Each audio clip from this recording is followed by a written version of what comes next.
সাইবেরিয়ার বৈকাল হ্রদ থেকে ৭ চীনা পর্যটক ও এক রুশ চালকের মরদেহ উদ্ধার করেছেন ডুবুরিয়া। শীতে জমে যাওয়া এই হ্রদের ওপর দিয়ে যাওয়ার সময় পর্যটকবাহী মিনি বাসটি হঠাৎ বরফ ভেঙে নিচে তলিয়ে গেলে হতাহতের এ ঘটনা ঘটে। গেল শুক্রবারের এক দুর্ঘটনায় মিনি বাসটি হ্রদের প্রায় ৫৯ ফুট গভীরে তলিয়ে যায়। নিহত চীনা পর্যটকদের মধ্যে ১৪ বছর বয়সী এক কিশোরও ছিল। নিহত ব্যক্তিদের পরিবার ও স্বজনদের প্রতি গভীর শোক ও সমবেদনা জানিয়েছেন রাশিয়ার ইরকুতস্ক শহরের গভর্নর ইগর কোভজেভ বলেন, মিনিবাসটি প্রায় ৩ মিটার চওড়া একটি বরফের ফাটলে পড়ে যায়। এ মৌসুমে বৈকাল হ্রদের বরফের ওপর ভ্রমণ শুধু নিষিদ্ধই নয়, প্রাণঘাতীও। এরপরও পর্যটকরা নিজ উদ্যোগে ভ্রমণে গিয়েছিলেন।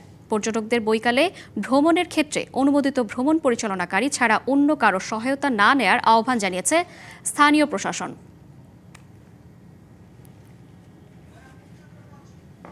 এবার নগদে পাচ্ছেন হেলিকপ্টার অফার, তাই কেনাকাটার পেমেন্ট নগদে করুন আর বুঝে নিন ২০০০ টাকারও বেশি ক্যাশব্যাক সহ হেলিকপ্টার রাইড। পেমেন্ট শুরু করুন আজই।